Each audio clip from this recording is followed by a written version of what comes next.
नमस्कार दोस्तों, स्वागत है आपका इंटेंस लाइट यूट्यूब चैनल पर।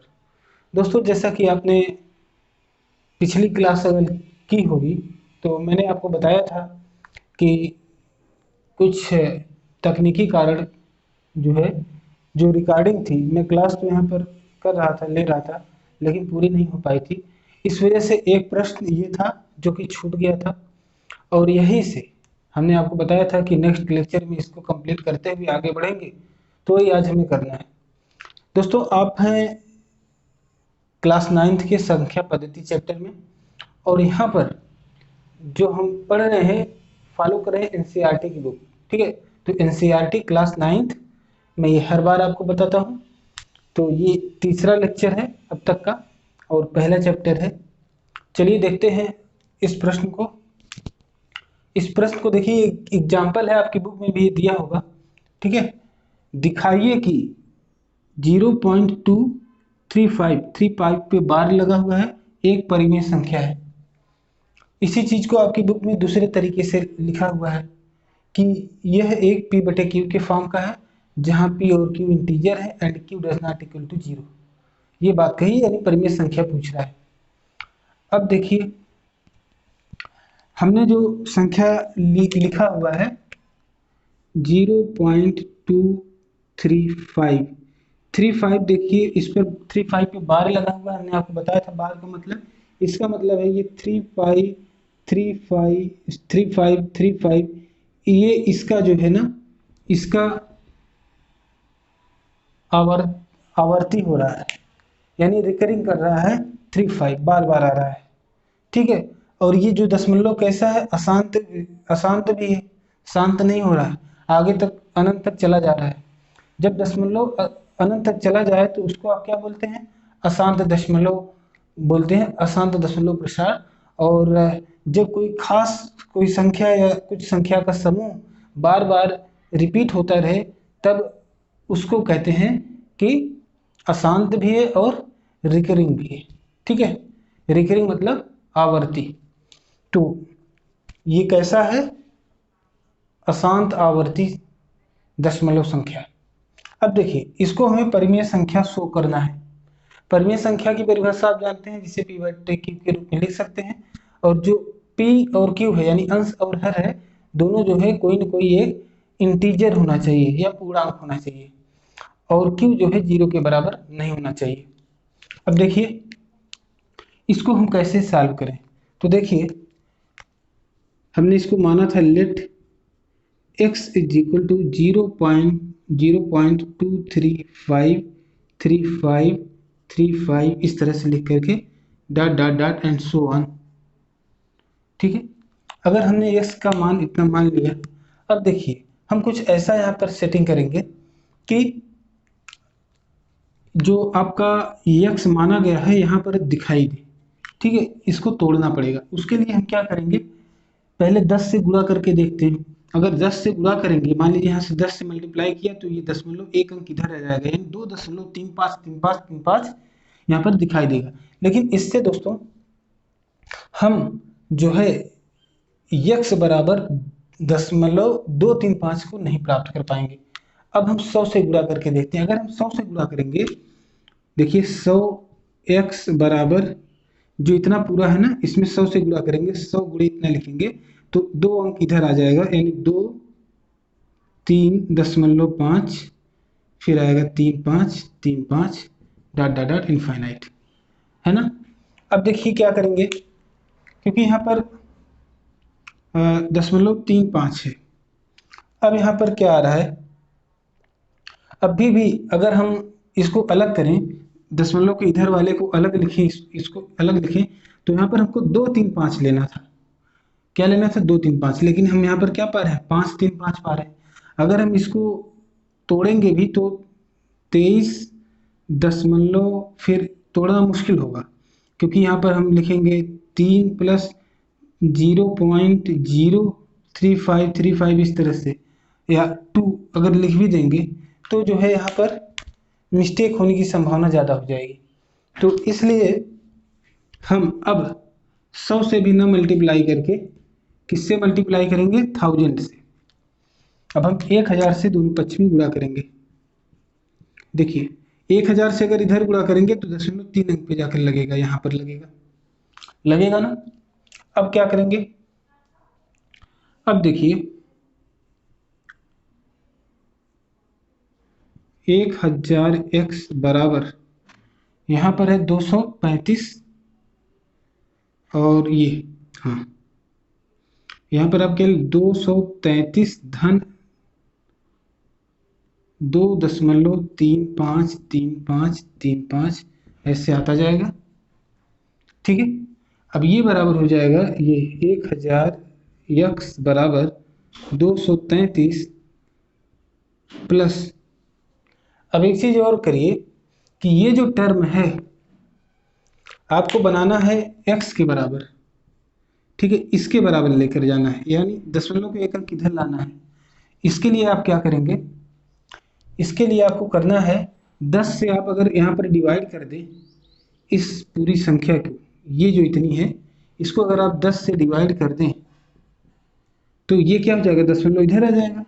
लेकिन केवल 10 से डिवाइड करने से काम नहीं चलेगा, बगल में 10 से मल्टीप्लाई भी करना होगा।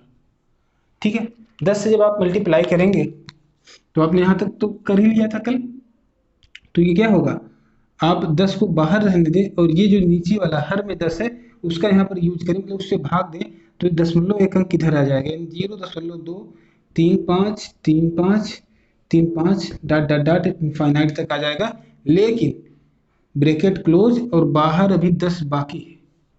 अभी आपने हर वाले 10 का यहाँ पर प्रयोग किया है, जो हर में है इसका आपने प्रयोग किया है, और बाहर वाला 10 आपने सेफ बचाया हुआ, क्योंकि बाहर के 10 से फिर मल्टीप्लाई कर देंगे तो फिर जो है जो आपने दशमलव को इधर खिसकाया है ये फिर यहीं आ जाएगा, तो आपका काम बनेगा नहीं। तो अब देखिए इधर आपका कुछ काम बनता दिख रहा है। देखिए आपने x बराबर माना था 0.2353535, 0.2353535 आ रहा है। यहाँ पर इस पूरे टर्म के आधार के जगह पर आप x लिख सकते हैं। अब देखिए ये बराबर हो जाएगा 1000 x बराबर हो जाएगा 233 प्लस x गुणे 10, x गुणे 10 हो जाएगा, x गुणे 10 यानी 10x, ये भी आप कह सकते हैं। 10 से x को इधर ले आएंगे आप, 1000 में से माइनस करेंगे, 1000x माइनस 10x बराबर 233, यहाँ पर क्या आ जाएगा 990 आ जाएगा, 990 x बराबर 233, ये x बराबर क्या आ जाएगा दोस्तों 233 बटे 990। ये एक संख्या आई दोस्तों, ये जो संख्या आई है क्या परिमेय संख्या है अथवा नहीं। तो देखिए परिमेय संख्या है या नहीं है इसकी जांच कैसे करेंगे, जैसे 233 है, क्या ये एक इंटीजर है, पूर्णांक है, अपने आप में एक पूरा अंक है कि नहीं। 233 हमने पूर्णांक की पहचान आपको बताई थी, याद है कि नहीं। जब कोई भी पूरा अंक हो, जैसे 1 है, 2 है, 5 है, 13 है, -5 है, -12 है, -100 है, तो वो अपने आप में पूर्णांक है, इसलिए क्योंकि उसमें ना दशमलव लगा है, ना दशमलव किसी दशमलव संख्या का एडिशन हुआ ना सब्ट्रैक्शन हुआ, तो वो अपने आप में एक पूर्णांक है।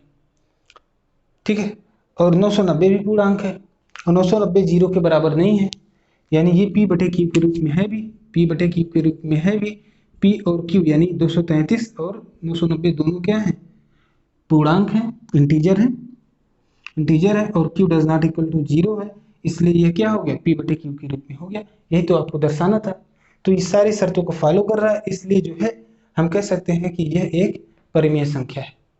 प्रश्न में आपको ये पूरा इस तरह से लिख करके भी दे सकता है, इस रूप में भी दे सकता है। ठीक है, तो इस बात का आप खासा ध्यान रखिए। तो चलिए दोस्तों, आज अभी तक हमने जो चीज़ें पढ़ी थी, कल के जो हमारा इसके पहले का जो लेक्चर था, इसमें हमने एक चीज़ देखा था कि जो दशमलव प्रसार होते हैं, वास्तविक संख्याएं और दशमलव प्रसार हम पढ़े थे। तो जो दशमलव प्रसार होते हैं वो कितने टाइप के होते हैं, अभी तक हमने 2 टाइप के मुख्यतः पढ़े, 2 टाइप के, और तीसरा टाइप आज हम पढ़ने जा रहे हैं, वो कैसी संख्याएं होती। तो पहली बात तो आपको एक हल्का सा एक हिंट दे दूं कि अब तक जो हमने पढ़े हैं, ठीक है, तो 2 तरह के हमने पढ़े हैं। 1 मिनट मैं आपको यहाँ पर दिखाई दूँ।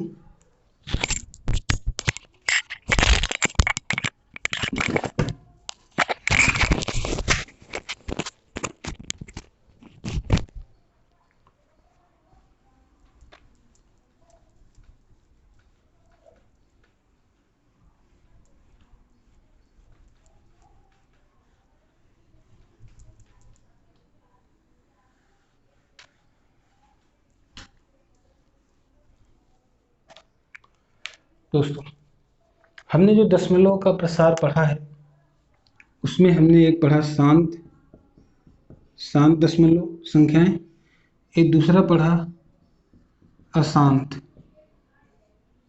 ठीक है। और जो दशमलव संख्याएं हमने कितने तरह की देखी थी? हमने दशमलव संख्याएं दो तरह, एक शांत एक अशांत। शांत कौन सी संख्याएं थी? इसको अंग्रेजी में आप टर्मिनेटिंग बोलते हैं। और अशांत जो थी, जो कि नॉन टर्मिनेटिंग थी, इसको एक और नाम देते हैं अवनसानी। अवनसानी का मतलब होता है अशांत। अब देखिए, अवनसानी जो होता है ये दो तरह का होता है। एक टाइप इसका अवनसानी का यानी अशांत का हम पढ़ चुके हैं। हमने अभी तक जो पढ़ा था वो क्या पढ़ा था?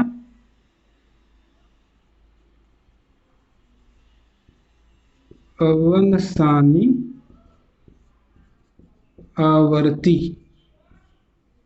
आवर्ती यानी नॉन टर्मिनेटिंग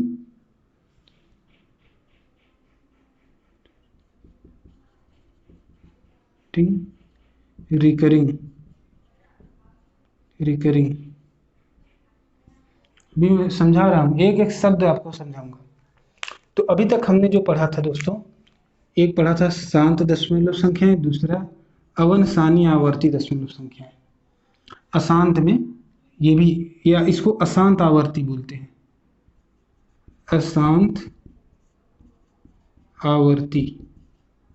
अशांत आवर्ती भी इसको बोलते हैं। और तीसरा हम पढ़ेंगे नॉन टर्मिनेटिंग नॉन रिकरिंग। अब इन सबके शब्दों का मतलब आप पहले समझ लीजिए, फिर हम आगे बढ़ते हैं। जो शांत है यानी टर्मिनेटिंग, हमने आपको बताया था, ये कोई संख्या है, अगर उसमें भाग दे रहे हैं, जब वो कट जाती है थोड़ी कुछ दशमलव के बाद, उसको शांत बोलते हैं। जैसे मान लीजिए 1.25 आया, तो ये क्या शांत है। 1.5 आ गया, जैसे आपने 3/2 किया, ये बराबर 1.5 आ गया। इसी तरह से आप कोई भी ऐसे डिवाइड करने पर कोई संख्या अगर आई, तो मान लीजिए आ गया 8.75 आ गया, ये क्या है? शांत हो गया। अब नॉन टर्मिनेटिंग रिकरिंग मतलब है तो नॉन टर्मिनेटिंग, यानी ये टर्मिनेट नहीं हो रहा है, यानी रुक नहीं रहा है, अनंत तक जा रहा है।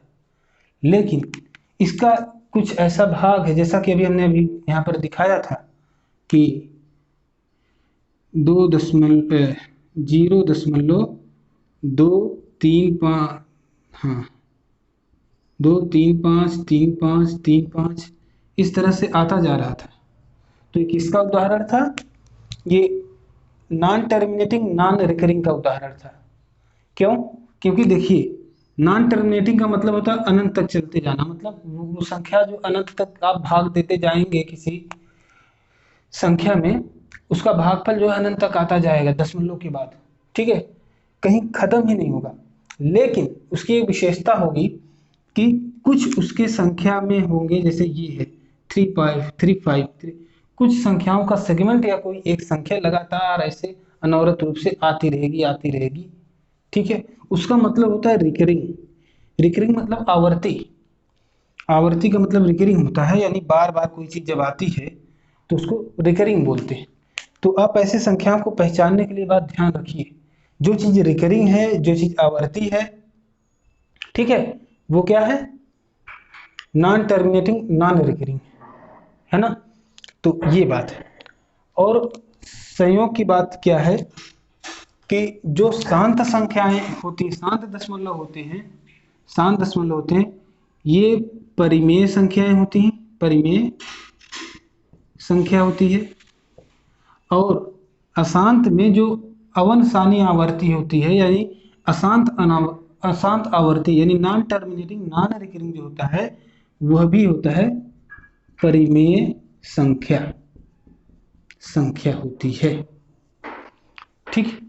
अब तीसरा जो आपका संख्या आता है, यानी अशांत संख्या का जो दूसरा भाग होता है। ठीक है, तो तीसरा जो हमारा पॉइंट है वो क्या है, ये अवनसानी आवर्ती थी, नॉन टर्मिनेटिंग। ठीक है, और ये है अवनसानी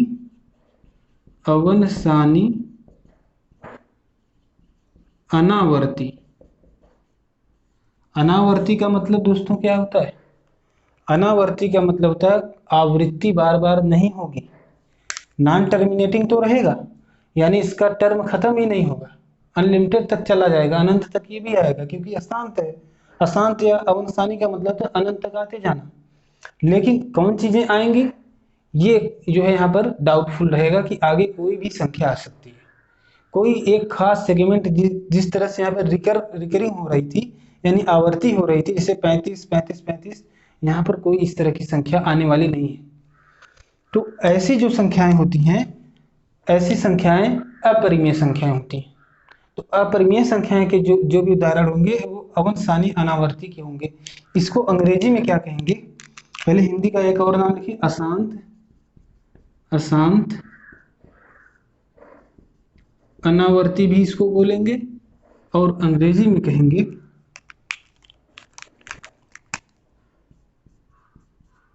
नॉन टर्मिनेटिंग नॉन रिकरिंग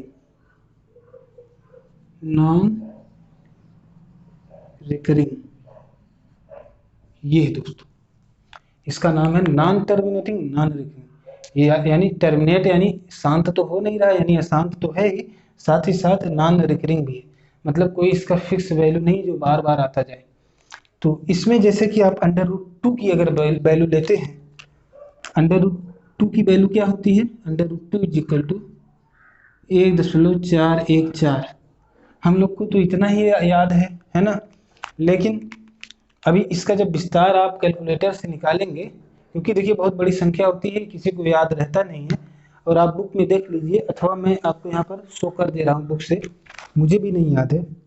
1.414 के बाद है 2135662, मैं लिख दूँ 2135662।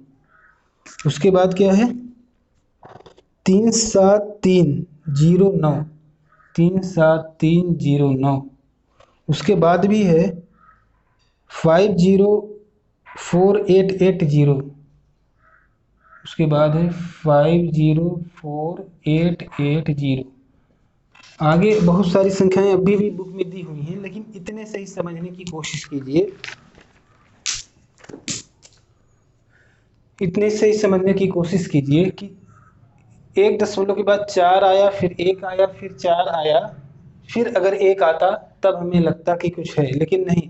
फिर 2 आ रहा है, 1 आ रहा है, 3 आ रहा है, 5 आ रहा है, 6 आ रहा है, 2 आ रहा है, 3 आ रहा है, 7 आ रहा है, फिर 3 आ रहा है तो 0 आ रहा है। मतलब कोई भी संख्या का सेगमेंट नहीं है, या 2-3 संख्याओं का, या 4 संख्याओं का, या 5 ही, लेकिन कुछ एक ऐसा समूह होना चाहिए, या 10 संख्याओं का कोई समूह, लगातार 10 संख्या कोई ऐसी आई हो और बाद में फिर वही रिपीट हो रही हो, ऐसी कोई कंडीशन यहाँ पर नहीं बन रही है। इसीलिए इसको नॉन रिकरिंग नाम दिया गया है। इसीलिए इसको नॉन रिकरिंग यानी अनावर्ती बोला गया, यानी यहाँ पर आवर्ती नहीं हो रहा है, बार बार कोई चीज एक मतलब निश्चित अंतराल पे नहीं आ रही है। ठीक है, तो ये √2 हो गया। जितने भी अपरिमेय संख्याएं हैं, इसी तरह से आप √3 की वैल्यू या √5 की वैल्यू जब आप कैलकुलेटर से या बुक से आप ऑब्जर्व करेंगे, देखेंगे, तो आपको ऐसा ही कुछ ऐसा पैटर्न दिखाई देगा। कोई खास इसमें पैटर्न है ही नहीं, बिना किसी पैटर्न के। इसके पहले देखिए खास पैटर्न पे चीजें हो रही थी, है ना। और कल मैंने तो एक एक चीज आपको भाग दे करके बताया था इसका भाग दे के निकाला था, इसका भी। और जो पाई जो होता है, पाई का मान जो होता है वो भी ऐसे अनंत तक जाता है। ठीक है, तो ये कुछ चीज़ें हैं, इसे आप नोट कीजिए और याद रखिए कि कैसे क्या चीज़ें हैं। यहाँ पर एक चीज़ और छूट गई थी, मैंने तो बताया है ही। यहाँ पर देखें, जो पवन सानी अनावर्ती है, ऐसी जो संख्याएं होती हैं ये अपरिमेय संख्याएं होती हैं। तो दोस्तों, जैसा कि हमने कल आपको बताया था कि हम परिमेय और अपरिमेय संख्याएं को एक अलग दृष्टिकोण से देखने की कोशिश करेंगे, तो वही चीज आज हमने देखा है। देखिए, शांत और अशांत दो तरह की संख्याएं मुख्यतः होती हैं, और जो दशमलव संख्याएं होती हैं, और जो अशांत होती हैं वो भी दो प्रकार की होती हैं। अशांत का जो पहला प्रकार होता है अवन सानी आवर्ती यानी अशांत आवर्ती, यानी नॉन टर्मिनेटिंग रिकरिंग, ये परिमेय संख्या होती है। शांत भी परिमेय संख्या होती है, लेकिन नॉन टर्मिनेटिंग नॉन रिकरिंग जो होती है वो अपरिमेय संख्या होती है। ये बात आप ध्यान रखिए, इसको नोट कीजिए, फिर हम देखते हैं क्या कुछ नया एग्जाम्पल आपको आज बताने की चीजें हैं।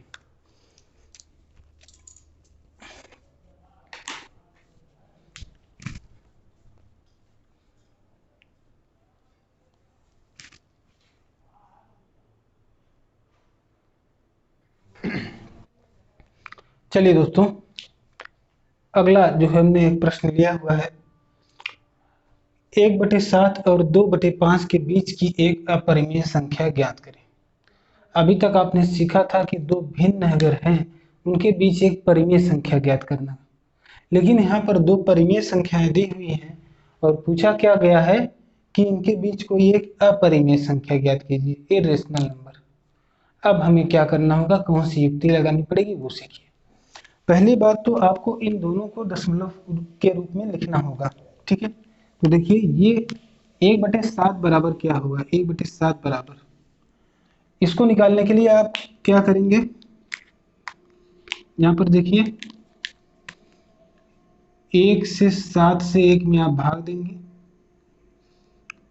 0 बार जाएगा, फिर 1 आएगा, फिर पॉइंट लगाएंगे, फिर 0, 7 1 जा 7, 3 आएगा, फिर 0 बढ़ाएंगे, 7 चौके 28, फिर 2 बचेगा, फिर क्या होगा, आप 0 बढ़ाएंगे, 7 दूनी 14, 7 त्रिक 21 ज़्यादा हो जा रहा है 6, फिर 0 बढ़ाएंगे, 7 8 56, 56, 4 बचा, 0 लगाएंगे, फिर 7 6 42 यानी 7 बचे 35, 5 आया, फिर 0 लगाया, फिर 7 8 56 होता है, 7 7 49, 7 7 49, फिर 1 बचा, फिर 0 लगाएंगे। अब यहीं से दोस्तों देखिए 10 यहाँ पर था, 10 यहाँ पर भी, अब कितना जाएगा, 7 से करने में फिर 7 जाएगा, फिर यहाँ पर 3 बचेगा, फिर 0 लगाएंगे, तो फिर वही होगा कि 7 चौके 28, ठीक है, फिर यहाँ 2 बचेगा।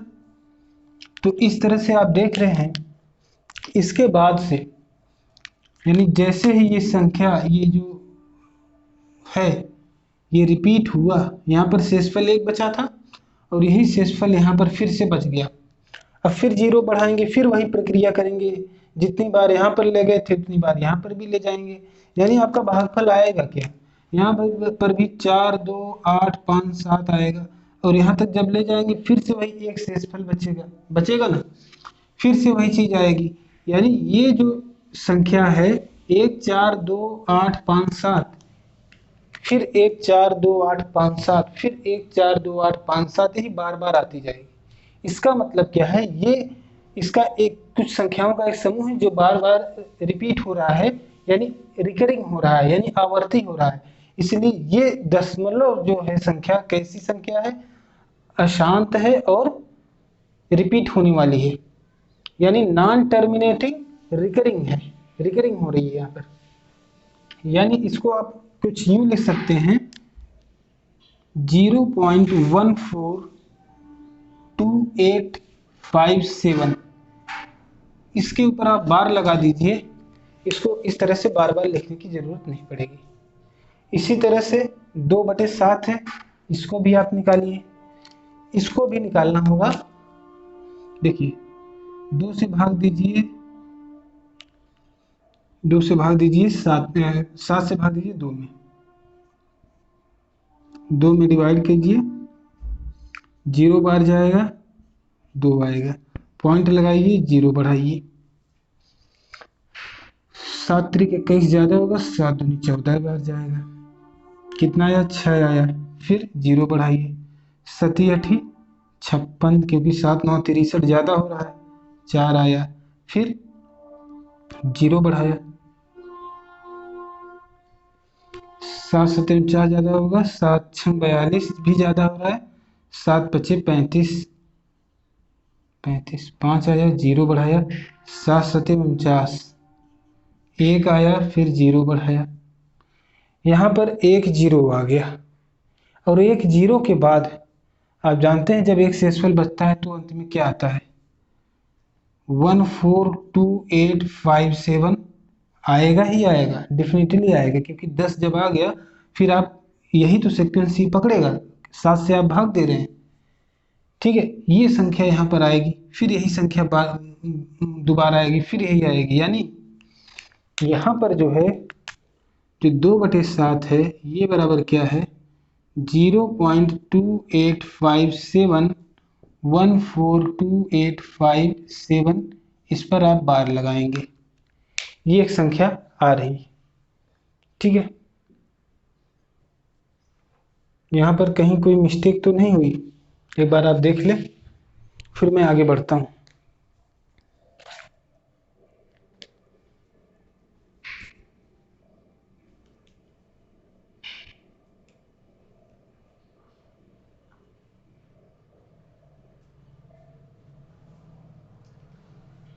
यहाँ पर कोई मिस्टेक नहीं हुई है। आप इसी चीज को थोड़ा अगर हम विस्तार में यहाँ पर लिख दें, इसको इरेज कर दे रहे हैं, ठीक है। अगर हम इसी चीज को, जैसे हमने कहा 14 28 57, फिर 14 28 57, फिर 14 28 57 को लिखें, ऐसे ऐसे लिखते जाएं, तब देखिए एक चीज और, अगर हम इस पूरे सेगमेंट को कहें कि रिवाइज हो रहा है 28 57 14, देखिए 28 57 14, अगर हम कहें ये बार बार रिपीट हो रहा है यहाँ पर, तो ये भी हो रहा है, देखिए यहाँ देखिए 28 57 14 ये ग्रुप, फिर 28 57 14, इस तरह से आपको ऐसे मिलता जाएगा, ठीक है। तो आप इस पर बार न लगा करके 28 57 14 इस पर आप बार लगाएं, ये संख्या भी इसके बाद कभी 14 भी आएगा, ठीक है। तो ये चीज आप इरेज कर दें और इसी संख्या को आप बार बार लिखते जाएं, इस तरह से संख्या रिपीट होती जाएगी। तो इसका जो सही है वैल्यू ये है। अब कहा क्या गया, इन दोनों के बीच की एक अपरिमेय संख्या ज्ञात कीजिए। देखिए दोस्तों, जो अपरिमेय संख्या होगी इन दोनों के बीच की, जाहिर है कि ये वाली जो संख्या है इससे कम से कम एक बड़ी होगी, कम से कम एक बड़ी होगी, और इससे एक छोटी होगी, कम से कम, मतलब इन दोनों के बीच में ही होगी। तो देखिए इसको हम एज्यूम करके किस तरह से हम करेंगे। देखिए एक संख्या तो ये हो सकती है, जैसे ये 14 है, ठीक है, तो 0.15 लिखें, फिर 0 लगाएं, फिर 1 5 लिखें, फिर 2 0 लगाएं, फिर 1 5 लिखें, फिर 3 0 लगाएं, फिर 1 5 लिखें, फिर 4 0 लगाएं, ठीक है। अपरिमेय संख्या का यही तो लक्षण है, ऐसी संख्याएं अपरिमेय होती भी हैं। इसी तरह से एक और संख्या हम ले लें, जैसे 0.16 लेते हैं, 01600160000160000, ठीक, इस तरह से करते जाएं। इसी तरह से 0.1700170000170000 डॉट डॉट सो ऑन। वो तो ये जितनी भी संख्याएं आ रही, ये भी है अपरिमेय संख्या, ये भी है, ये भी, हमने 3 संख्याएं निकाल ली। इसी तरह से आप और भी संख्याएं जितनी पूछिएगा, आप इस तरह से इन दोनों के बीच की संख्याएं आप यहाँ पर लिख सकते हैं, ठीक है दोस्तों। तो यहाँ तक क्या आपको चीज़ें समझ में आई? आप इसे नोट कीजिए और हम चलते हैं, आगे बढ़ते हैं, देखते हैं क्या कुछ नया है हमारे इस टॉपिक में।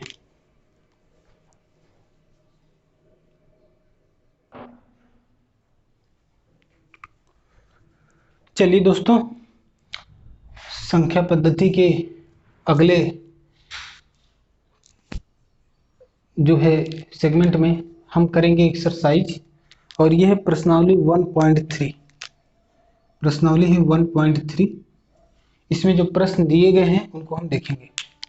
देखिए, पहला प्रश्न है, निम्नलिखित भिन्नों को दशमलव में लिखिए और बताइए कि प्रत्येक का दशमलव प्रसार किस प्रकार का है। दशमलव प्रसार शांत है, अशांत है, ठीक है, किस प्रकार का है ये बताना है। तो कुछ संख्याएं हैं जिनको मैं यहाँ पर लिख दे रहा हूँ। जैसे पहला है, पहली भिन्न है पहले क्वेश्चन का 36/100, ठीक। ये देखिए, इसको सॉल्व करेंगे आप दो तरीके हैं। एक 100 से इसमें भाग दीजिए, और क्योंकि 100 ऐसी संख्या है जिससे भाग देने का तरीका आपको पता होगा, भाग दीजिए या न दीजिए। यहाँ पे 36 दो शून्य है तो 1 2 दो अंक गिन करके यहाँ से यहाँ दशमलव लगा दीजिए। यहाँ चाहे जितना जीरो लगाइए, अब इससे मतलब नहीं है, ठीक है। तो ये है 3.6। क्या ये 3.6 के बाद भी कोई संख्या आ रही है? नहीं आ रही है। तो इसका मतलब ये कैसी संख्या हो गई? ये हो गई शांत, शांत संख्या हो गई, ठीक है। टर्मिनेटिंग, टर्मिनेटिंग हो गई। और ऐसी संख्याएं क्या होती है? परिमेय संख्या होती है। भिन्न के रूप में दिया है तो जाहिर सी बात है ये परिमेय संख्या होगी, क्योंकि देखिए 36 भी इंटीजर है, 100 भी इंटीजर है, और 100 जो है वो तो 100 ही है, जीरो तो हो ही नहीं सकता। तो इस तरह से हम कह सकते हैं कि 36/100 एक शांत संख्या है। शांत दशमलव प्रसार इसका ये कैसा है? शांत है। दूसरा आप देखिए, यहाँ पर लिखते हैं प्रश्नावली, प्रश्नावली 1.3। नहीं तो किसी प्रश्न में अगर इस तरह से मैं लिखते हुए अगल बगल पहुंच गया तो ये 1.3 उसमें दिक्कत कर सकता है।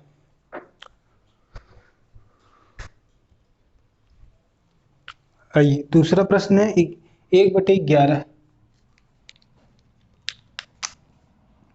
दूसरा है 1/11। भाई 1/11 है तो हमें पता नहीं कितना आएगा, तो ऐसे आप कैलकुलेट कीजिए। देखिए, 0 बार ले जाइए, 1 आया, 0.0, भाग नहीं जा रहा भैया, 0 बार फिर ले जाइए, ठीक है, फिर 10, फिर यहाँ पर एक 0 बढ़ाइए, अब जाएगा ना। तो 11 9 99, 99, एक बचा। देखिए, एक शेषफल बचा था जब यहाँ पर, तब आपने कितनी बार ले गए? 0.9 बार ले गए। यानी एक अगर आया है तो एक बार आप यहाँ पर क्या करेंगे? शेषफल एक आया है, अब क्या होगा? अब यहाँ पर आप 0 बढ़ाएंगे, फिर भी नहीं जाएगा, फिर यहाँ 0 बढ़ा करके 0 बढ़ाएंगे, फिर 9 बार ले जाएंगे, यही ना होगा। बढ़ाने का मतलब है एक स्टेप आपका ऐसे बढ़ जाएगा। 0 बार ले जाने का मतलब है यहाँ पे 0 करेंगे, फिर यहाँ 0 आएगा, फिर 0 बढ़ाएंगे, फिर 9 बार जाएंगे तो यहाँ 99 आएगा, फिर एक शेषफल बचेगा। इस तरह से दोस्तों यहाँ पे 0 9 0 9 0 9, इस तरह से ये आवर्ती इसका बनता जाएगा। तो ये बराबर यहाँ पर क्या आ गया? ये बराबर 0.0909 और 09 ऐसे आता जाएगा। इसको ये बराबर 0.09 बार इस तरह से लिख सकते हैं। और ये बार देखते ही एग्जामिनर समझ जाएगा कि अब जब बार लगा करके आप यहाँ पर लिखेंगे ना, अब यहाँ पर आप लिखेंगे कि ये क्या है? अशांत है,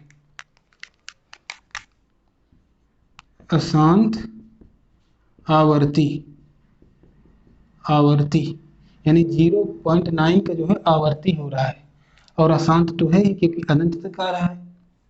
एक बात, इसका दूसरा नाम भी क्या है? अवनसानी,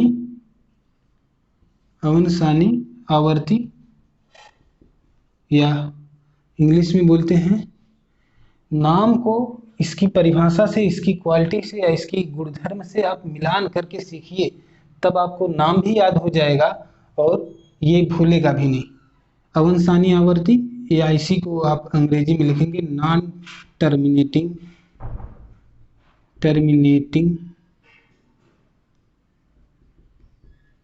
रिकरिंग,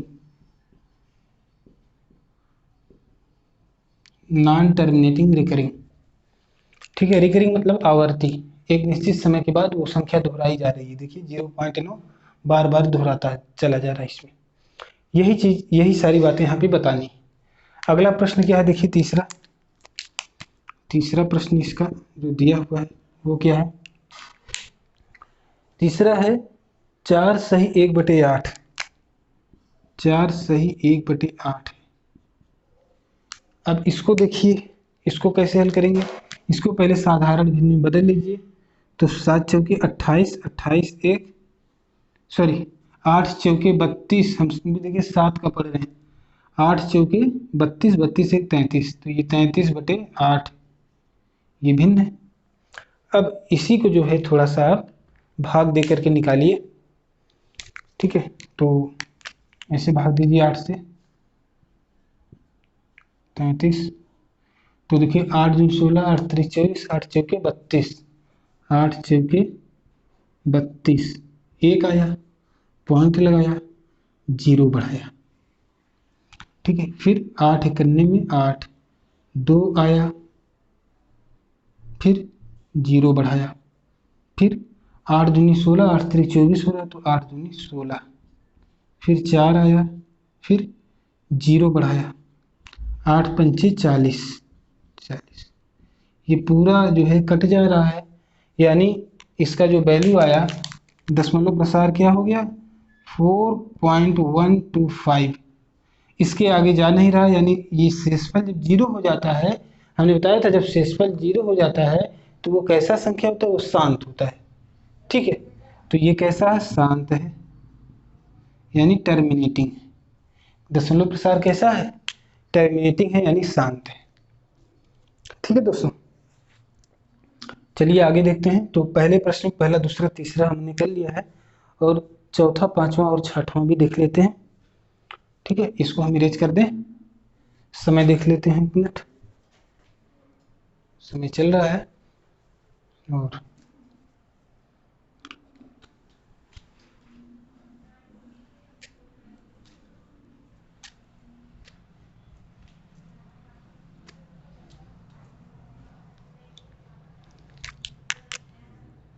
पहले का 3 हो गया, पहले का चौथा देखिए। चौथे में क्या दिया है, 3/13 दिया है, 3/13। इसको भी सेम ऐसे ही करना है। ठीक है, 13 से आपने 3 में आप डिवाइड कर दें तो क्या हो जाएगा, 0 बार जाएगा, 3 आएगा, दशमलव लगाएंगे, 0 बढ़ाएंगे,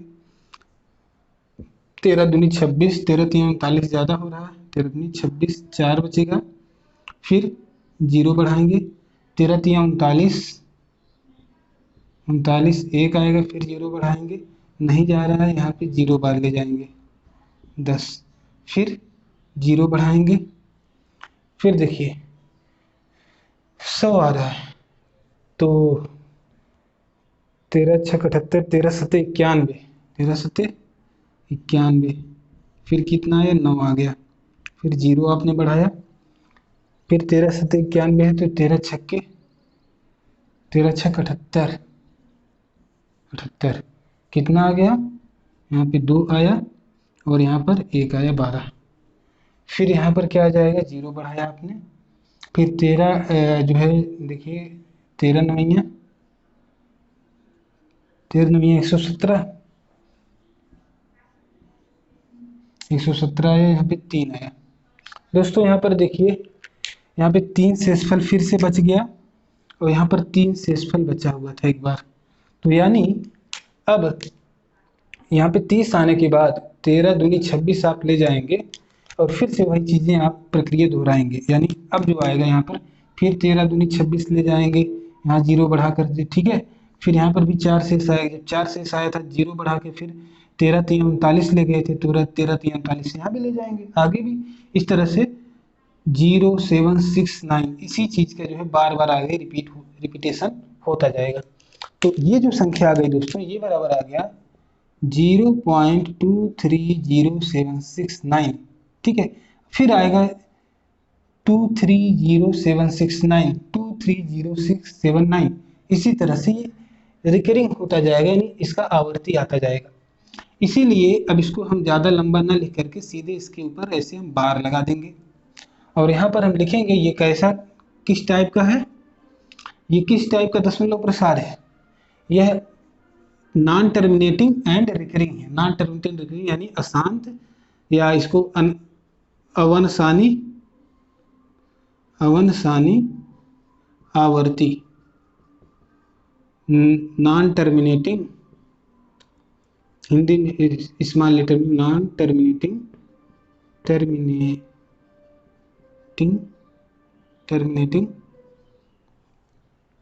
रिकरिंग। ठीक है, ये इसका जो है लक्षण। तो इसी तरह से दोस्तों बाकी के जो प्रश्न हैं, ये 2/11 को आप खुद से कीजिएगा, बहुत ईजी है, आई थिंक आप कर लेंगे। उसके आगे है 329/400। ठीक है, 329/400, इसको मैं कर दे रहा हूँ यहाँ पर, चौथा के बाद पांचवा में छोड़ रहा हूँ, छठवां कर दे रहा हूँ। देखिए यहाँ पर क्या करना है, यहाँ भी कुछ चीज़ें ऐसी ही हैं, ज़्यादा इसमें कठिनाई नहीं है। ठीक है, तो पहली बात तो ये जो चीज़ें दी हुई हैं, अगर भिन्न में दी हुई हैं और कुछ ऐसी संख्याएं हैं,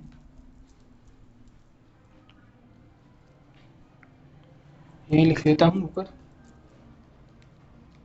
329/400, ये बराबर, देखिए दोस्तों ये बराबर क्या लिखा जाता है, 3.29/4।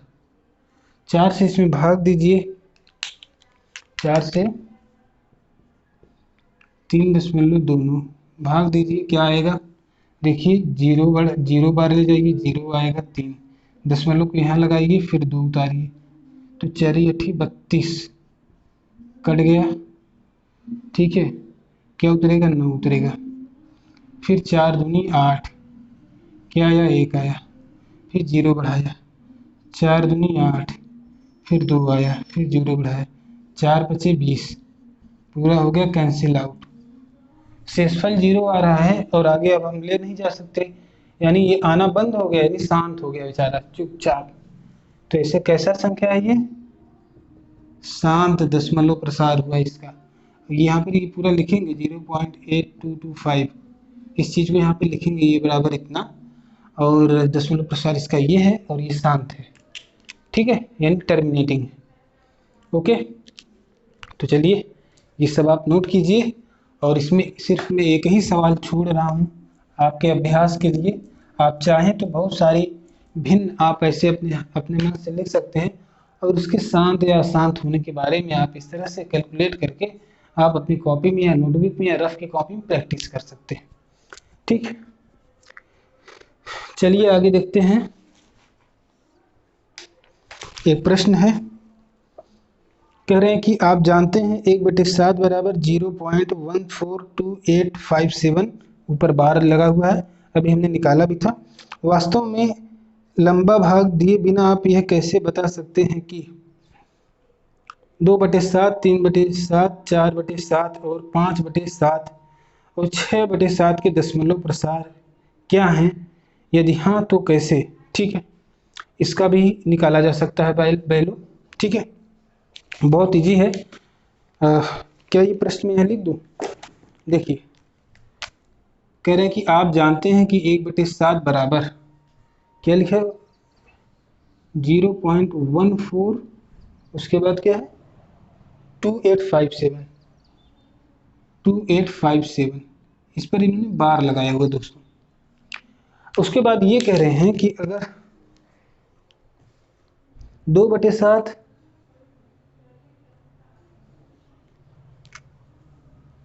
करें, 2/7 का निकालिए, 3/7 का, 4/7 का निकालिए। ठीक है, और 5/7 और 6/7 का हमें निकालना है। चलिए हम कुछ आपको निकाल कर दिखा देते हैं।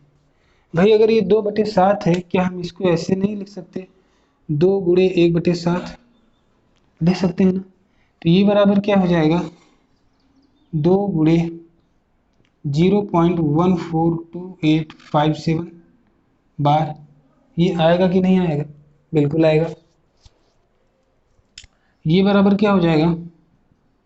अब इसी चीज़ का हमें डबल करना है। देखिए 2×7 = 14 के 4 हासिल 1, 2×5 = 10 और 1 11 का 1 हासिल 1, 2×8 = 16 17 के 7 हासिल 1, 2×3 4 और 1 5, 2×4 = 8, 2×1 = 9 2।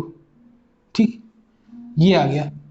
और यहाँ पर 1 2 3 4 5 6, तो 2 2 4 2 6 के बाद आपने दशमलव लगा दिए, 0 बढ़ा दिए। तो ये क्या आ गया? ये इसका जो है, इसका दशमलव प्रसार आ गया इसका। तो आपने जो है बिना भाग दिए, 2 से इसमें आपने भाग नहीं दिया, फिर भी ये चीज़ प्राप्त कर लिया। अब एक बार इसको हम चेक करते हैं कि 2 से भाग देने पर क्या यही वैल्यू आती है। ठीक है, तो देखिए आप इस तरह से लिखिए, 2 को डिवाइड कीजिए 7 से।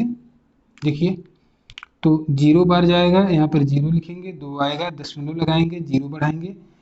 ठीक है, 2 7 दूनी 14, 7 × 21 ज़्यादा, तो 2 बार जाएगा, 7 दूनी 14, 6 बच रहा है, फिर 0 बढ़ाएंगे, 7 8 56, 8 बार जाएगा, 8 56, 4 आएगा, फिर 0 बढ़ाएंगे, 7 5 35, 5 बार जाएगा, कितनी 7 6 42 ज़्यादा हो जाएगा, इसलिए ये, फिर 0 बढ़ाएंगे, फिर 7 7 49 जाएगा, फिर 1 आएगा, फिर 0 बढ़ाएंगे, फिर 1 बार जाएगा 7। ठीक है, फिर 3 आएगा, फिर 0 बढ़ाएंगे, फिर 7 चौके 28, 28 करेंगे, फिर 2 आएगा, 2 आएगा दोस्तों। देखिए 2 यहाँ पर शेषफल एक बार आ चुका है, 2 एक बार आ चुका है शेषफल, 2 से आपने 0 घटाया था, यहाँ पर शेषफल 2 आया था। अब फिर यहाँ पर 2 आया शेषफल। 2 शेषफल आने के बाद जब आप कैलकुलेशन करते हैं तो आपके पास 2 8 5 7 1 4 आता है। तो यहाँ पर भी क्या आएगा? आगे भी जब आप भाग देते चले जाएंगे तो आपको यही चीज़ 2 2 8 5 7 1 4 आएगा, फिर यही आ जाएगा, यही आता जाएगा। ठीक है, यानी रिपीटेशन किसका आ रहा है? 2 8 5 7 4 1 4 का। तो यानी इसी चीज को हम ज्यादा पूरा इसको इरेज करके यहाँ पर अगर हम बार लगा दें तो 2/7 का भागफल ये हुआ कि नहीं हुआ?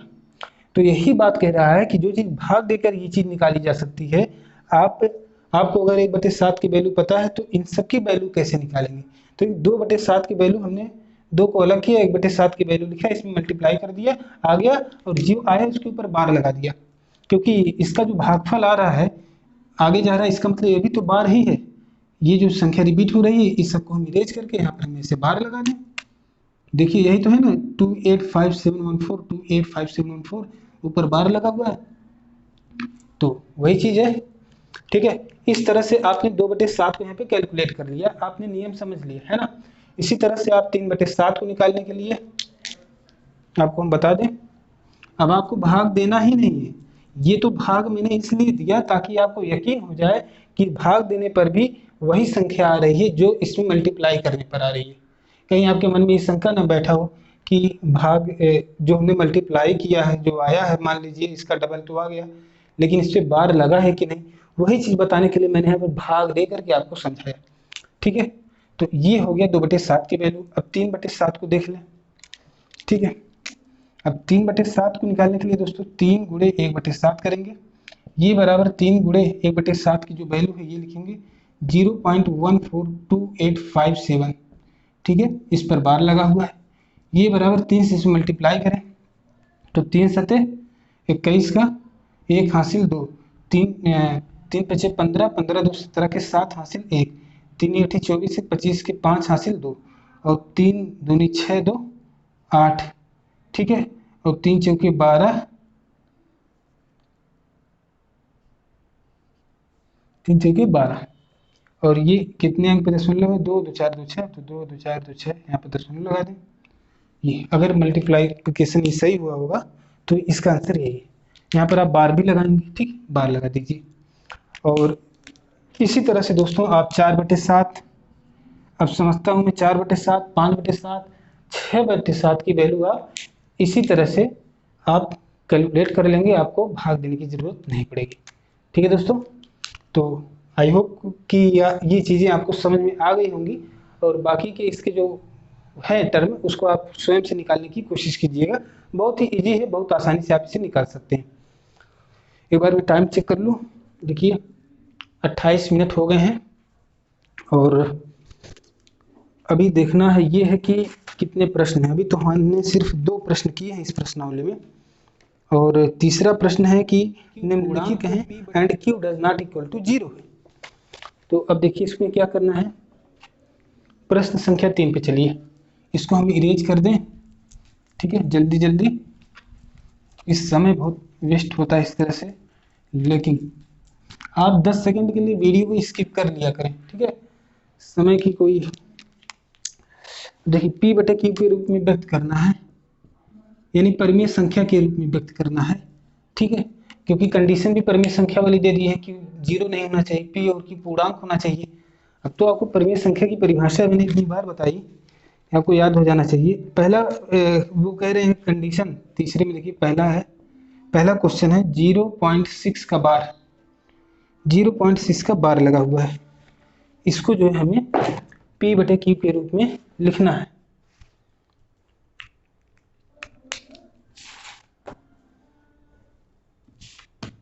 अब देखिए ऐसे प्रश्नों को हमने एग्जाम्पल के दौरान समझा था, क्योंकि हमने जब आपको बताया था 0.3 का बार लगा हुआ था, यानी 0.333 ऐसे आ रहा था, है ना। फिर हमने आपको उसको परिमेय संख्या के रूप में कन्वर्ट करके बताया था कि एक परिमेय संख्या है। वही बात ये भी कर रहे हैं, चाहे इस प्रश्न को ये कह के पूछें कि so that this is a rational number, और ये कहें कि इसे p बटे q के रूप में लिखिए जहां p और q पूर्णांक है यानी इंटीजर है, एंड q 0 नहीं है। यही बात तो कह रहे हैं। तो देखिए इसको कैसे करेंगे। देखिए ये जो 0.6 का बार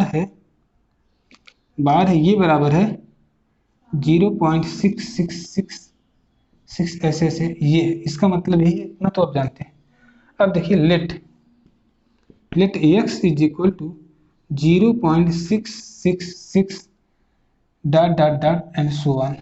x बराबर आप इतना मान लें, और एक दूसरा काम करें कि इसको दोनों पक्षों में 10 से गुणा कर दें।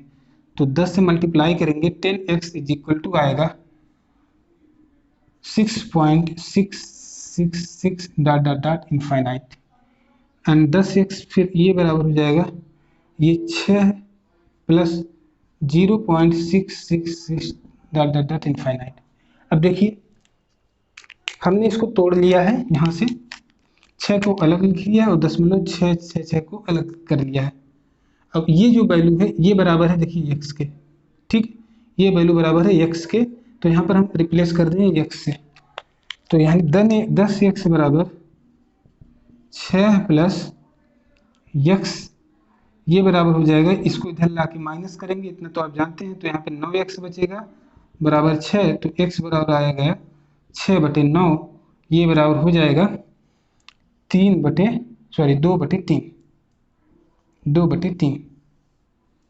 तो 2/3 दोस्तों, क्या ये परिमेय संख्या है? नहीं है।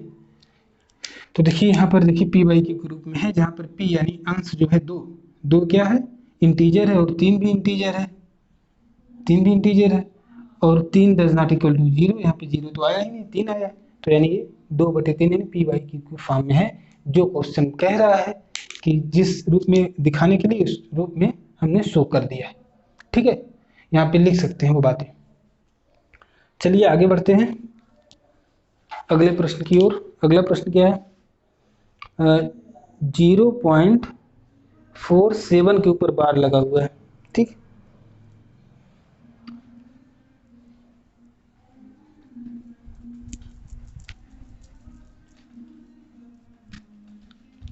दूसरा है 0.47 के ऊपर बार लगा हुआ है। इसका मतलब है कि ये बराबर है लेट x बराबर इतना है 0.47 का बार को हटाएंगे और 7 का विस्तार कर देंगे इस तरह से डॉट डॉट डॉट इनफाइनाइट तक, है ना, यही करेंगे। अब देखिए यहाँ पर हमने क्या किया है, ये दोनों पर बार है कि एक ही पे बार है इनसे थोड़ा सा, हाँ केवल 7 पर बार है। तो देखिए 7 पर बार है तो हम क्या करेंगे यहाँ पर, देखिए अगर हम इस पूरे को x माने हैं, ठीक है, अगर हम इस पूरे को x माने हैं तब हम क्या करेंगे, देखिए अगर हम यहाँ पर 10 से गुणा करेंगे तो 4.7 करके कुछ आएगा, ठीक है, और हमको इस फॉर्म में भी चाहिए तो इस फॉर्म में भी हम निकाल सकते हैं, लेकिन अगर हम 100 से गुणा करते हैं तब हमें क्या मिलेगा, तब भी संभावना होगी कि देखिए अगर हम 100 से मल्टीप्लाई करें 100x is equal to 47 point and 2 अंक इधर खसकेगा 777 डॉट डॉट डॉट इनफाइनाइट, ये बराबर देखिए पहले इधर वाला हम सॉल्व कर ले रहे हैं, तो 47 को हम इस तरह से कुछ लिखें कि 43 प्लस 4, 43 प्लस 4 लिख सकते हैं ना, 0.777 डॉट डॉट डॉट इनफाइनाइट। क्या ऐसा हम कर सकते हैं, देखिए ये 100x, अब 100x is equal to 43 plus यहाँ पर 4.777 हमने प्राप्त किया है, तो इसके लिए वही वाला तरकीब अपनाएंगे। देखिए यहाँ पर 1 अंक इधर है तो 1 अंक इधर करने के लिए हम क्या करेंगे, 10 से भाग देंगे और 10 से गुणा करेंगे। जब 10 से भाग देंगे तो 10 आ जाएगा यहाँ पर। आप ये स्टेप पूरा लिखिएगा नहीं तो आपको समझ नहीं आएगा। मैं एक बार एक स्टेप बल्कि बढ़ा दे रहा हूँ, 0.4777 कर दे रहा हूँ डाटा इनफाइनाइट, और यहाँ पर गुणे 10 कर दे रहा हूँ। क्या आप समझ में आ गई? यानी अगर 10 से हम ये 10 को हमने, या ये कहें कि 10 हमने इसमें से कॉमन ले लिया, यानी अगर 10 से हम फिर से मल्टीप्लाई कर दें तो यही चीज़ हमें फिर प्राप्त हो जाएगी। 10 से गुणा करेंगे तो 1 दशमलव इधर खिसक जाएगा यहाँ पर, तो वही चीज़ हमने 10 को कॉमन करके 1 अंक इधर खिसकाया, दशमलव को बाएं तरफ खिसकाया, ठीक है। तो अब ये चीज़, ये टर्म बराबर हो गया हमारे x के, देखिए ये बराबर x के है, तो यहाँ पर हम पुट कर देंगे 43 प्लस x गुणे 10 करेंगे, ये वाला 10 इसमें मल्टीप्लाई है, ठीक है। ये 100x है, इस चीज़ को इधर ले आइए, 100 में से 10 x घटेगा तो 90x आएगा बराबर 43, तो x बराबर क्या आएगा 43/90, क्या आएगा 43/90। 4 3 7 होता है तो 7 3 से डिविजिबल नहीं है, इसलिए ये भी डिविजिबल नहीं है, और ये 2 से डिविजिबल है, तो हालांकि 3 से डिविजिबल है, ठीक है, लेकिन ये अपने आप में जो 43 है भाई, 43 इज इंटीजर और 90 is also integer and 90 does not equal to 0, 90 0 बराबर नहीं है। इसका मतलब ये किसके फॉर्म में है, p/q के फॉर्म में है, ठीक है, जहाँ p 43 है, q ये है। अब देखिए यही चीज़ हमें शो करना था, ठीक है, परिमेय संख्या है। इसी तरह से और भी प्रश्न आपके इसमें एक्सरसाइज में दिए हुए हैं। अब आप हमें बताइएगा क्या आपको दिक्कत आ रही, कहाँ कहाँ पर आपको परेशानी आ रही है इसको सॉल्व करने में। एक प्रश्न और है 0.001, ठीक है, ये तीसरा प्रश्न आज सॉल्व कर देते हैं, उसके बाद कुछ प्रश्न और बचेंगे जिसको हम आगे देखेंगे, क्योंकि 37 मिनट इसमें भी हो गया है। मैं कोशिश करूंगा ज़्यादा से ज़्यादा प्रश्न यहाँ पर सॉल्व हो जाए। अगला प्रश्न देखिए, प्रश्न थोड़ा बड़ा रहता है तो मुझे वीडियो को रोकना पड़ता है दोस्तों, और फिर यहाँ पर पूरी एक पंक्ति 2 पंक्ति में प्रश्न लिखना होता है। अगला प्रश्न है देखिए तीसरा, इसका तीसरे का तीसरा है 0.001, इस पर बार लगा हुआ है, इसको हमें p/q के रूप में लिखना है। तो ये बराबर है देखिए 0.001 फिर 001 फिर 001, इसी तरह से ये चीज़ आता जाएगा। इसको भी सॉल्व करने का वही तरीका है, let x is equal to this much, इसको बराबर आपने x के अगर मान लिया तब आपको इसमें सेटिंग करनी है, ठीक है, सेटिंग करनी ही पड़ेगी।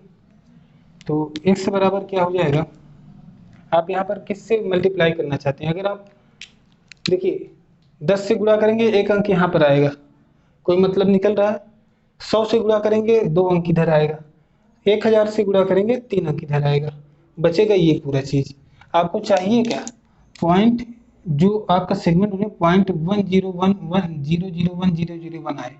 ठीक है, तो देखिए आप 1000 से गुणा करिए, कितने से?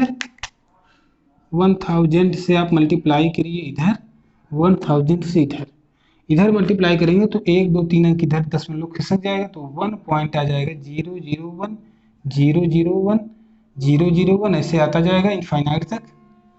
और ये बराबर हो जाएगा 1 प्लस 0.001 001 001, ऐसे आता जाएगा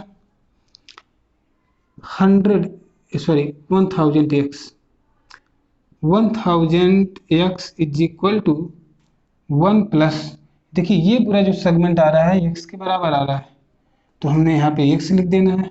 1 प्लस x, x इधर जाएगा, इसमें से माइनस होगा तो 999 x बराबर 1 आएगा, नहीं x बराबर 1/999।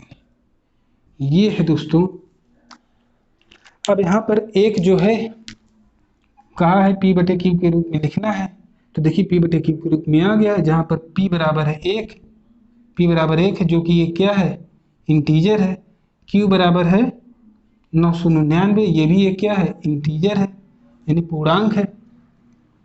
और q does not equal to 0 होना चाहिए। तो भैया जब q 999 हो गया तो जाहिर सी बात है q जब 999 है तो ये 0 नहीं होगा। तो पूरी तरह से ये भी परिमेय संख्या की इस परिभाषा को फॉलो कर रहा है। ठीक है, इस पर फिट बैठ रहा है जो आपके प्रश्न ने शुरू में कहा था।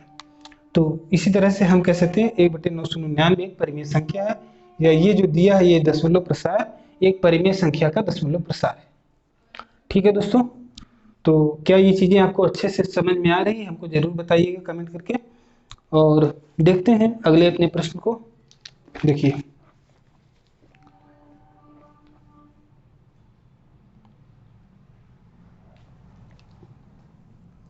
प्रश्न संख्या 4, देखिए यहाँ पर कह रहे हैं 0.99999 ऐसे इनफाइनाइट तक दिया हुआ है को p/q के रूप में व्यक्त करना है। और कह रहे हैं क्या अपने उत्तर से आश्चर्यचकित हैं? अपने अध्यापक और कक्षा के सहयोगियों के साथ उत्तर की सार्थकता पर चर्चा कीजिए। अब इसमें देखिए, इसमें चर्चा क्या करना है? जैसे ये सारी संख्याएं थी वैसे वो भी है, अनंत तक आ रही है। देखिए इसको हम इरेज कर दें, फिर आपको समझाते हैं क्वेश्चन नंबर 4 का मतलब उसमें क्या दिया है और क्या कहना चाहता है।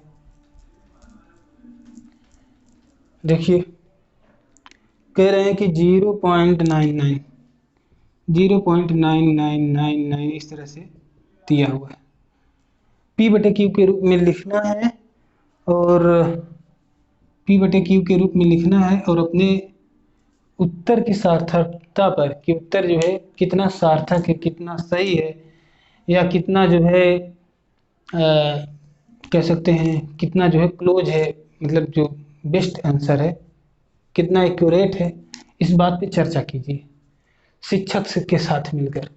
तो आप तो वहाँ बैठे हैं, हम यहाँ पर हैं, क्या चर्चा करेंगे?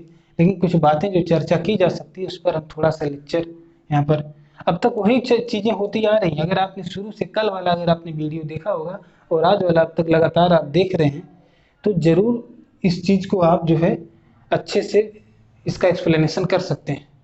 ठीक है, तो पहली बात तो दोस्तों 2 बातें ध्यान रखिएगा। एक, जब मैं कंसेप्ट आपको समझाता हूँ तो उसको ध्यान से सुनिए और समझिए, और दूसरी बात जब एग्जाम्पल बताऊं उसको भी आप देखिए। हो सकता है जो तरीका आपको पता हो मैं कोई और तरीका बताने जा रहा हूँ, और वह जो तरीका मैं बताने जा रहा हूँ हो सकता है वो किसी कठिन सवाल में काम आ जाए, सरल सवाल में हो सकता है काम आपका तरीका आ रहा हो, या कई बार ऐसा हो सकता है आपका तरीका ज़्यादा कठिन सवालों में काम आ जाता होगा, ये अपनी जगह।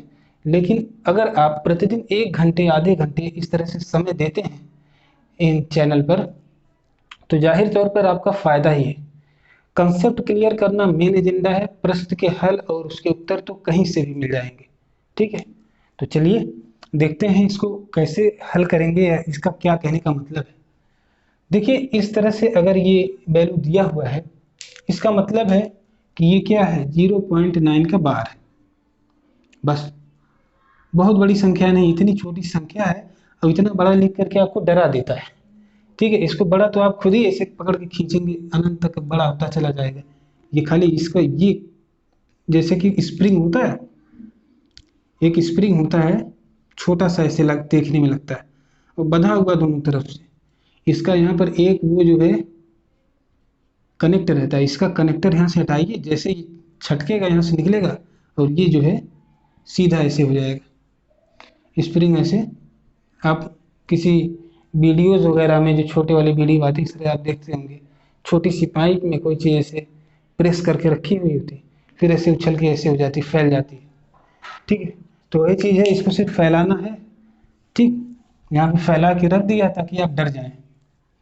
अब वही काम करना है जो अब तक आप करते आए हैं, इसको आप x मानेंगे, x बराबर 0.999 डॉट इनफाइनाइट तक।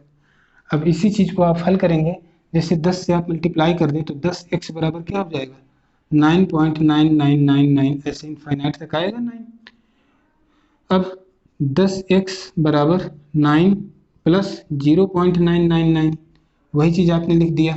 ठीक, 9 प्लस यहाँ पर देखिए ये वाली वैल्यू x के बराबर है, x यहाँ पे 10x है, x इधर जाएगा माइनस होगा, 10x माइनस x हो जाएगा, तो यहाँ पर आएगा 9x, ये बराबर 9। अब देखिए x बराबर क्या हो जाएगा, 9/9, 9 9 से कैंसिल हो गया, ये बराबर आ गया 1। इसीलिए कहा है कि इसकी सार्थकता पर आप क्या कीजिए, चर्चा कीजिए। तो भैया इसकी वैल्यू तो 1 आ रही है, यही गणित का जादू है, यही आपसे ये कहना चाह रहे हैं कि ऐसा क्या है कि देखिए ये जो 0.999 है, इनफाइनाइट तक जा रहा है, ये 1 के बिल्कुल करीब है। ठीक है, लेकिन क्योंकि अनंत तक जा रहा है, अशांत है, इसलिए इसको हम कोई भी चीज़ इस तरह की वैल्यू होती है तो हम उसको 1 मान लेते हैं। ठीक है, तो लेकिन अब देखिए दिक्कत कहाँ पर आ रही है, ये जो है 1 क्यों आ गई। ठीक है, इसके 1 आने का क्या कारण है, तो अगर हम यहाँ पर 100 मानते तो यहाँ पे 100 होता, यहाँ पे 99 होता, 100 में से 99 माइनस होता, तब भी यहाँ पर 1 आता। ठीक, और बाकी चीज़ें सेम आती, यहाँ पर भी क्या होता, x होता, सॉरी यहाँ पर जो है 99 होता, तो 99/1 हो जाता। तो इसीलिए जो है ये यहाँ पर ये चीज़ कहा गया है। तो जब यहाँ पर हम p/q के रूप में लिखते हैं तो अपने मूल रूप में यहाँ पर दर्श जो है नहीं होता, इसीलिए क्या आप अपने उत्तर से आश्चर्यचकित हैं, तो ये आश्चर्य तो हमें भी हो रहा है कि ऐसा क्यों है।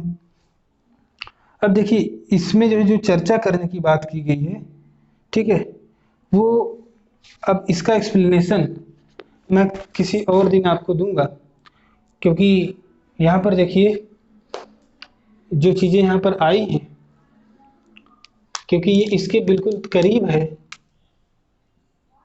ठीक है, 1 के बिल्कुल लगभग बराबर है। ठीक है, 1 के लगभग बराबर है, इसलिए यहाँ पर वैल्यू 1 आ रही है। या कुछ गणित के जो वो होते हैं, तरीके होते हैं, गणित में जितने भी प्रयोग हुए हैं दशमलव को लेकर के, हमेशा से नित्य नए प्रयोग हुए और नई नई खोजें हुई हैं। जैसे कि आपको एक चीज़ बताई गई होगी, जो पाई होता है उसका मान 22/7 होता है। ठीक है, 22/7। दोस्तों ये जब आप भाग देंगे तो ये शायद कुछ भी आए वैल्यू, ठीक है, ये भी अशांत तक जाएगा, लेकिन दरअसल ये 22/7 है नहीं, इसकी वैल्यू भी कुछ और है, लेकिन 22/7 इसका निकटतम मान है। ठीक है, तो यही चीज़ें हैं कि कहीं कहीं कुछ संख्याओं पर जो गणित के नियम होते हैं वो लागू नहीं होते। ठीक है, तो ये है इसका एक्सप्लेनेशन, और चलते हैं अगले प्रश्न की ओर। अगला देखिए, 1/17 के दशमलव प्रसार में अंकों के पुनरावृत्ति खंड में अंकों की अधिकतम संख्या हो सकती है, क्या हो सकती है? अपने उत्तर की जांच करने के लिए विभाजन क्रिया कीजिए। तो यहाँ पर 1/17 वाला जो प्रश्न है, पांचवा प्रश्न है, इसमें 17 से 1 में आपको भाग देना है, भाग देते चले जाना है। ठीक है, अंकों के पुनरावृत्ति खंड में अंकों की अधिकतम संख्या बतानी है। इसको इरेज कर दें। देखिए, चौथा प्रश्न था और हमको वास्तव में, जैसा कि प्रश्न ने कहा कि क्या आप आश्चर्यचकित हैं, तो आप बता दीजिए कि हाँ, हम आश्चर्यचकित हैं। ऐसे प्रश्न दरअसल आपको सोचने पर मजबूर करते हैं कि जो गणित में जो है नियम बने हैं प्रश्नों पर, वो सभी संख्याओं पर लागू नहीं होते, और इसीलिए नित्य नए शोध की, नित्य नए आविष्कार की, ठीक है, रिसर्च की जरूरत होती रहती है, और हमेशा नए नए रिसर्च होते रहते हैं संख्याओं के को लेकर के। जैसे कि एक समय में अपरिमेय संख्याओं का कोई वो नहीं था, वजूद नहीं था, फिर बाद में जो है अपरिमेय संख्याओं की भी खोज हुई, √2 की खोज हुई, उसके मान निकाले गए। ठीक है, इसी तरह से चीजें आगे बढ़ती गई। तो इसी चीज पर सोचने पर फोकस करता है आपके दिमाग को। ऐसे ऐसे प्रश्न जानबूझ के ऐसे दिए जाते हैं। हालांकि ऐसे प्रश्न एग्जामिनेशन में नहीं आते, लेकिन आपको सोचने पर विवश करते हैं, ताकि आपको जब भी इससे संबंधित कोई तथ्य मिले किसी मैगजीन में, किसी जर्नल में या किसी बुक में, तब आपका ध्यान वहां पर जाए और आप उसको पढ़ें और अधिक से अधिक गहन जानकारी प्राप्त करें। तो चलिए पांचवा प्रश्न देखते हैं। पांचवें प्रश्न में कहा है कि 1/17 है। ठीक है, कह रहे हैं कि इसके दशमलव प्रसार को लिखिए और बताइए कि पुनरावृत्ति इसमें होगा, यानी आवर्ती रिकरिंग ये भी है, अशांत भी है, नॉन टर्मिनेटिंग रिकरिंग है। ठीक है, अशांत होगा इसका जो भी आएगा, ये पहले ही बता दिया है। और जो वो खंड बन रहा है उसमें कितनी संख्याएं होंगी। मान लीजिए कुछ संख्याएं इसमें आती हैं, जैसे 0.1234 इस तरह से मान लीजिए आई, वैसे आएंगी नहीं, लेकिन मान लीजिए आ गई, और इस पर यही चीज बार बार आ रही है, तो इसको काउंट 1 2 3 4 कितनी संख्या होगी, 4, यही बताना है कि 4 है कि नहीं है। ठीक है, तो इसके लिए दोस्तों आप क्या करेंगे, सिंपली 17 से आप 1 में भाग देंगे और चीज़ों को आप प्राप्त कर लेंगे। तो आई थिंक आपको स्वयं से कर लेना चाहिए, लेकिन एक जल्दी से मैं यहाँ पर करके दिखा देता हूँ।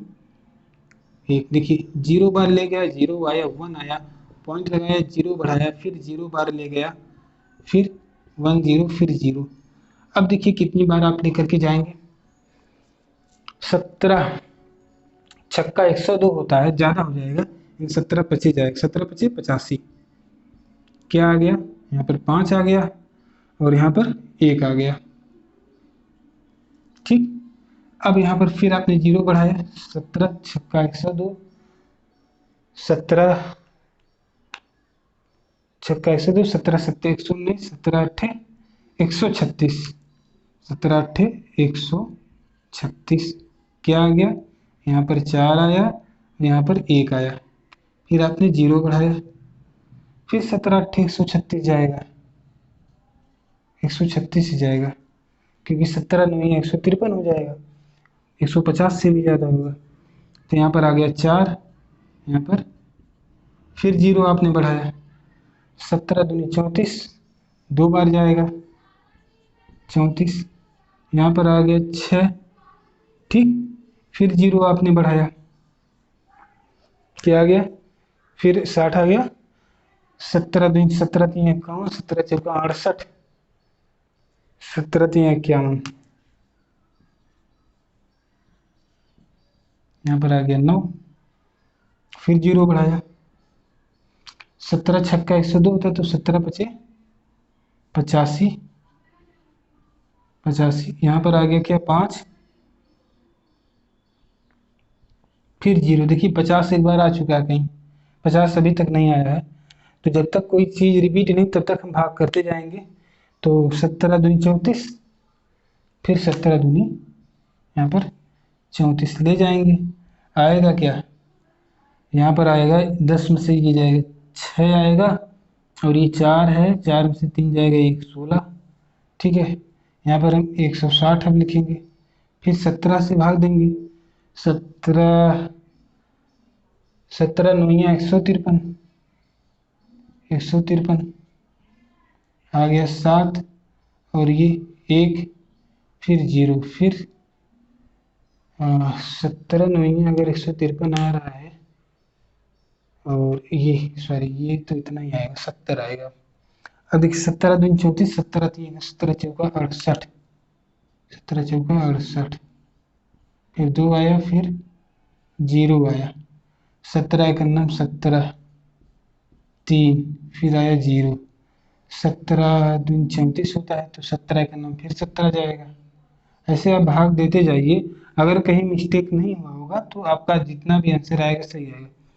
ये इसमें से घटाइए, 10 में 4 गया 6, ठीक है, और ये है 2, 2 में से 1 गया 1, फिर 0। देखिए 160 आया है।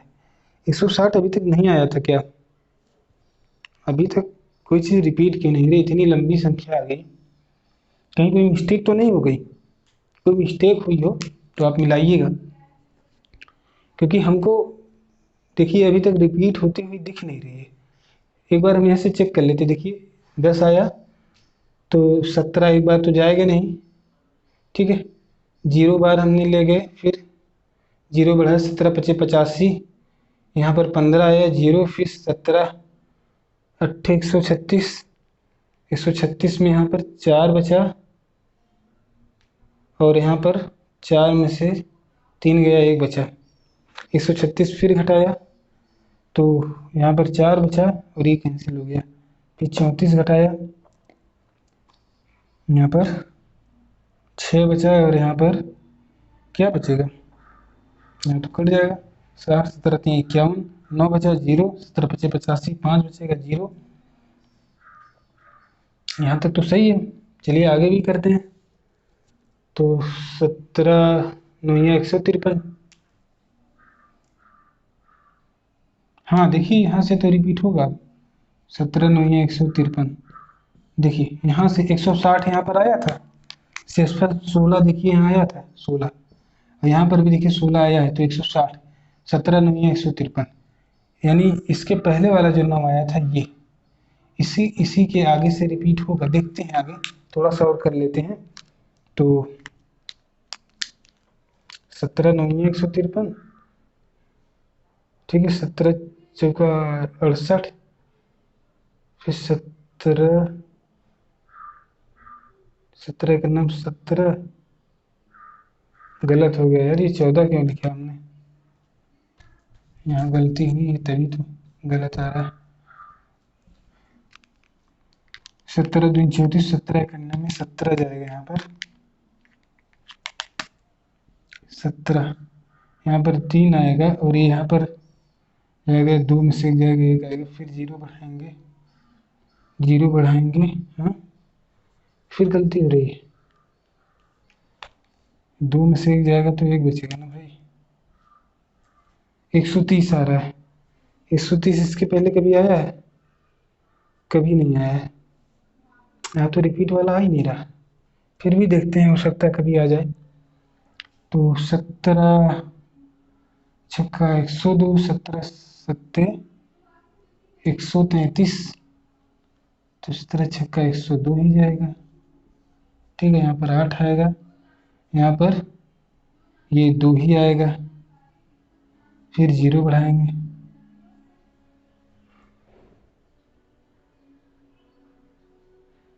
17 सत्ते 119 भी जाएगा। यहाँ पर यही गलती कोई हो रही है, 17 सत्ते 119, 17 अट्ठे 126 जाएगा, 126, 136 नहीं, 17 अट्ठे 136 होता है, 17 सत्ते 119, ये है। यहाँ पर 1 बचेगा, यहाँ पर 2 बचेगा, 0 बचेगा। यहाँ पर तो रिपीट वाला आ नहीं रहा, पता नहीं क्यों, कोई गलती हो रही होगी या तो, ठीक है। यहाँ पर आप इसको हल कीजिएगा, ठीक है, इसको आप भाग दीजिएगा इत्मीनान से, और देखिएगा कहाँ गलती हो रही है। तो यहाँ पर कहीं ना कहीं ये संख्या जो रिपीट लगातार एक सीक्वेंस में होगी, ठीक है। तो रिपीट होगी, और कितनी संख्याएं हैं जो बार बार रिपीट हो रही हैं। जैसे होता है ना कि जैसे 53 53 53 आ रहा है, यानी 5 6 7 5 6 7 5 6 7। तो यहाँ पर कितनी संख्याओं का रिपीटेशन हो रहा है? 3 संख्याओं का। यहाँ पर 2 संख्याओं का। यहाँ पर जितनी संख्याओं का रिपीटेशन हो रहा होगा, 10 12 या 15 जितनी भी संख्याएं हो रही होंगी, रिपीट हो रही होंगी, तो हम आपको वहाँ पर आपको बताना होगा कि इतनी संख्याएं रिपीट हो रही हैं। अब यहाँ पर देखिए कहीं पर तो गलती हुई है इसमें, जिसकी वजह से इसका सही आंसर नहीं आ रहा है। ठीक है, तो इसको आप देखिएगा। और अभी मैं आपको जो है देखता हूँ कितने और प्रश्न आपके बुक में यहाँ पर दिए हुए हैं, और ताकि आसानी से ये चीज़ हो सके। देखिए अधिकतम इसमें जो भी लाना था,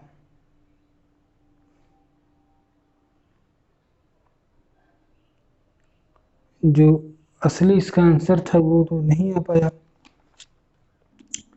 और काफ़ी देखिए गर्मी हो गई, समय भी काफ़ी ज़्यादा हो गया, वीडियो लंबा करने का कोई अब मतलब नहीं है। ठीक है, और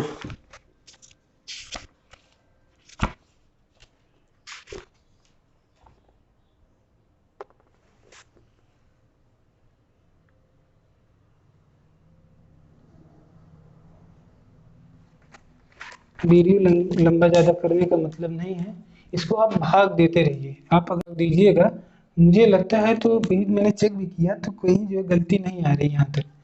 शायद 2 3 4 बार और जाएगा, उसके बाद कोई ना कोई संख्या यहाँ पे जो शेषफल बचेगा वो रिपीट होने लगेगा कहीं से। फिर जहाँ से रिपीट होगा वहीं से जो है इसकी वैल्यू जो है बार बार आती जाएगी। ठीक है, तो दोस्तों आज के लिए इतना ही, और इस चीज़ को आप जरूर कीजिएगा। ठीक है, और कल हमको बताइएगा कि ये चीज़ सही थी या नहीं थी। ठीक, फिर आप आंसर से बुक के आंसर में मिला लीजिएगा इसका आंसर, और हमको बताइएगा कि ये चीज़ सही थी कि नहीं। ठीक है दोस्तों, तो 5 प्रश्न हमने कर लिए हैं इस एक्सरसाइज के। 5 प्रश्न हमने किए हैं। समय कितना हो गया इस वीडियो में जो है? 1 घंटे हो गए, और दूसरे घंटे का वीडियो स्टार्ट हो गया दोस्तों।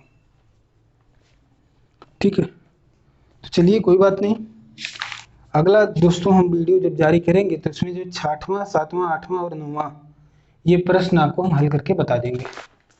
तो थैंक यू सो मच, आपका वीडियो से जुड़े रहने के लिए बहुत बहुत धन्यवाद। मिलते हैं नेक्स्ट लेक्चर में, सीखेंगे कुछ नया। धन्यवाद।